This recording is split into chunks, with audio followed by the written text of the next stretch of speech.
بسم اللہ الرحمن الرحیم۔ السلام علیکم ورحمۃ اللہ وبرکاتہ۔ تو بچوں، جیسا کہ آپ کو پتہ ہے کہ ہم الیکشن سسٹم ڈسکس کر رہے تھے۔ الیکشن سسٹم کے ساتھ جو باقی سارے مراحل ہے، جو اس کی باقی ساری پروسیس ہیں، وہ ہم ڈسکس کر رہے تھے۔ تو جیسے کہ آپ نے دیکھا، ہم الیکٹورل کانسٹیچوئنسی سے پہلے ہم نے ڈسکس کیا، اس کے بعد ہم نے ریزروڈ کانسٹیچوئنٹ ڈسکس کیا، اور آج کا جو ہمارا موضوع ہے وہ ہے ووٹرس لسٹ۔ کیونکہ یہ سارے پہلو جو ہے، یہ سارے اسپیکٹس جو ہے، یہ ہے الیکشن سے ریلیٹڈ ہے۔ ان کے بغیر اگر ہم ڈیموکریٹک الیکشن کی بات کریں گے، جمہوری الیکشن کی بات کریں گے، ان ساری پروسیس کو کمپلیٹ کیے بغیر ایک ڈیموکریٹک الیکشن نہیں ہو سکتا ہے۔ اسی لیے ہمارے لیے لازمی ہے کہ ان سب چیزوں کو دھیان سے پڑھیں، ان سب چیزوں کو دھیان سے ڈسکس کریں۔ یہ سب چیزیں پہلے کمپلیٹ ہونی چاہیے، اس کے بعد ہم ڈیموکریٹک الیکشن کروا سکتے ہیں۔ تو اسی سلسلے میں جو آج کا ہمارا جو موضوع ہے وہ ہے ووٹرس لسٹ۔ آپ نے سنا بھی ہوگا ووٹر لسٹ کس کو کہتے ہیں، کیونکہ جب الیکشن کا ٹائم ہوتا ہے تو اس کا بڑا چرچا رہتا ہے، ہمارے گھروں میں بھی، ہمارے گھروں سے باہر بھی رہتا ہے۔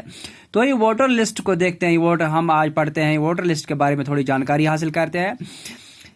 جو جمہوری الیکشن ہوتا ہے، یعنی کہ وہ الیکشن جو ڈیموکریٹک بیسس پہ ہوتا ہے، تو اس میں کیا کرتا ہے، وہ سارے لوگ جو الیکشن میں ووٹ ڈالنے کے لیے ایلیجبل ہوتے ہیں، وہ سارے لوگ جو الیکشن میں ووٹ ڈالنے کے لیے ایلیجبل ہوتے ہیں، جیسے کہ میں نے آپ کو پہلے ہی موضوع میں بتایا ہے کہ as per India's constitution, Hindustan کے آئین کے مطابق 18 سال کی عمر یا اس سے زیادہ کا جو بھی شخص ہوگا، irrespective of caste, creed, colour, gender, یہ سب ووٹ ڈالنے کے حقدار ہے۔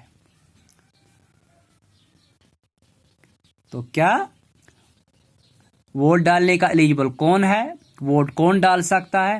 وہ بندہ جو 18 سال کی عمر یا اس سے زیادہ کا ہو، یہ امیر ہو یا غریب ہو، ٹھیک ہے نا، مسلمان ہو، ہندو ہو یا کسی اور مذہب سے ہو، یہ عورت ہو یا مرد ہو، یہ سب ووٹ ڈالنے کے حقدار ہے۔ لیکن ووٹ یہ ڈال سکتے ہیں، لیکن ووٹ ڈالنے کے لیے ضروری ہے کہ ان کا ایک لسٹ بنایا جائے، ان کی ایک لسٹ بنائی جائے۔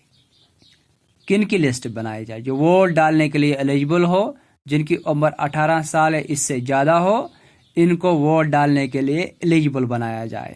یعنی کہ ایک لسٹ، ایک فہرست تیار کی جائے، جہاں پہ ان کے نام درج ہو اور باقی سارے چیزیں ان کی درج ہو کہ یہ بندہ 18 سال کی عمر ہے، اس کے لیے اس نے یہ ثبوت دیا ہے کہ 18 سال کا ہے اور یہ ووٹ ڈالنے کا حقدار ہوتا ہے۔ اس میں باضابطہ ایک فوٹو لگی ہوتی ہے اور لسٹ پہ اس کا نام درج ہوتا ہے، اس کا محلہ درج ہوتا ہے، اس کا وارڈ درج ہوتا ہے، اس کا ووٹر نمبر درج ہوتا ہے۔ تو اس کے بعد ہم عام لفظوں میں اس لسٹ کو ووٹر لسٹ کہتے ہیں۔ کیا کہتے ہیں؟ عام لفظوں میں ہم اس کو ووٹر لسٹ کہتے ہیں، لیکن آفیشلی دفتری زبان میں ہم اس کو کیا کہتے ہیں؟ Electoral roll. کیا کہتے ہیں؟ Electoral roll. اس ووٹر لسٹ کو ہم آفیشلی کیا کہتے ہیں؟ Electoral roll. اور یہ گورنمنٹ کی ذمہ داری ہوتی ہے۔ گورنمنٹ نے باضابطہ طور پر اس کے لیے ملازم رکھے گئے ہوتے ہیں کہ وہ آفسز میں ہوتے ہیں یا وہ گھروں میں جاتے ہیں اور وہ دیکھتے ہیں کون سا بندہ 18 سال کی عمر کا ہو گیا، وہ اس کی فوٹو لیتے ہیں، وہ اس کے باقی ڈاکومنٹس لے کے ہیں اور باضابطہ اس کے لیے فارم سبمٹ کرتے ہیں۔ جیسے کہ ہمارے گاؤں میں BLOs ہوتے ہیں، بلاک لیول آفیسرز ہوتے ہیں، وہ کسی بھی ڈپارٹمنٹ سے ہوتے ہیں، ان کا یہ ذمہ داری ہوتی ہے کہ جو بھی بندہ 18 سال یا 18 سال کی عمر سے زیادہ ہو، وہ اس کو ووٹر لسٹ میں درج کیا جائے۔ اس کے علاوہ وہ یہ بھی دیکھتے ہیں کہ اس کی ڈیتھ ہو گئی، اس کو وہ ڈیلیٹ کرتے ہیں، اور کہیں جس کی میرج ہو گئی اور پھر جو میرج ٹرانسفر ہوتا ہے وہ یہ بھی کرتے ہیں، ان ووٹرز کو ٹرانسفر کرتے ہیں، وہ اپنے ووٹر لسٹ میں ڈیلیٹ کرتے ہیں۔ یعنی کہ یہ پروسیس کنٹینیوسلی چلتی رہتی ہے اور اس میں باضابطہ طور پر کچھ بندے چنے ہوتے ہیں، اور وہ بندے جن کو ہم BLOs کے نام سے جانتے ہیں، اور وہ گورنمنٹ ان کو انسینٹیوز دیتی ہے کہ بالکل یہ پروسیس کنٹینیو رہے اور بالکل یہ ووٹرز لسٹ جو ہے، یہ الیکٹورل رول جو ہے، یہ ساتھ ساتھ اپڈیٹ ہوتے رہے۔ تو پھر جب ووٹ ڈالنے کی باری آتی ہے تو ان ووٹرز کے پاس کیا ہوتا ہے؟ Photo identity card, election photo identity card, جن کو ہم ایپک بھی بولتے ہیں. اس کی شارٹ فارم کیا ہے؟ Epic, election photo identity card.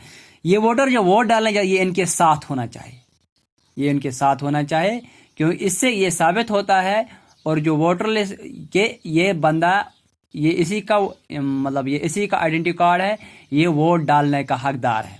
ہاں اگر کبھی کبھی کارڈ ضرورت بھی نہیں ہوگا تو یہ دوسرے کہیں اس کے پاس پروف ہوتے، اس کے پاس ڈرائیونگ لائسنس بھی ہوتی ہے، اس کے پاس وہ آپ آج آدھار کارڈز بھی ہے.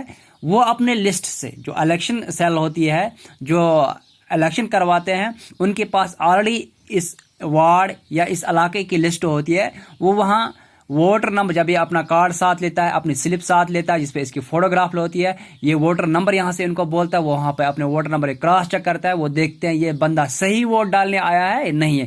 کیونکہ ہم ڈیموکریٹ الیکشن کی بات کر رہے ہیں، وہاں پہ کسی قسم کی وہاں فیئر اینڈ، کیونکہ ہم نے پہلے ہی پڑھا کہ الیکشنز کیا ہونے چاہیے، فری اینڈ فیئر ہونے چاہیے، منصفانہ الیکشنز ہونے چاہیے. اس لیے ووٹر لسٹ ضروری ہے، ہر بندے کا نام درج ہونا چاہیے، ساتھ میں اس کی فوٹو بھی ہونا چاہیے، اس کے پاس ایک ثبوت بھی ہونا چاہیے. اور جب یہ ووٹ ڈالنے آئے تو اس کے وہاں پہ کراس چیکنگ ہوتی ہے اور وہ پھر اپنا ووٹ ڈالتا ہے تاکہ ریپوٹیشن نہ ہو جائے، کوئی دوسرا بندہ اس کے بدلے ووٹ ڈالنے نہیں جائے. کیونکہ یہ ڈیموکریٹک الیکشن کا طریقہ ہے اور اس طریقے میں ووٹر لسٹ بڑی اہمیت کا حاصل ہے، جس کو ہم الیکٹورل رول بھی کہتے ہیں. تو اسی ضمن میں ہم بات کر رہے تھے، اس کے لیے الیکشن فوٹو آئیڈینٹی کارڈ بنایا جاتا ہے اور ووٹر بغیر کسی پریشانی کے اپنا ووٹ ڈال سکتا ہے، کیونکہ اس کے پاس ایک باضابطہ پروف ہوتا ہے، اس کا نام ووٹر لسٹ میں درج ہوتا ہے کہ یہ بندہ فلانی بندہ ہے، یہ اس کی عمر 18 سال سے زیادہ ہے، یہ ووٹ ڈالنے کا حقدار ہے، اس لیے الیکشن میں جا کے ووٹ ڈال سکتا ہے. تو یہ بات ہو رہی تھی ووٹرز لسٹ کی. آج کے لیے اتنا ہی، باقی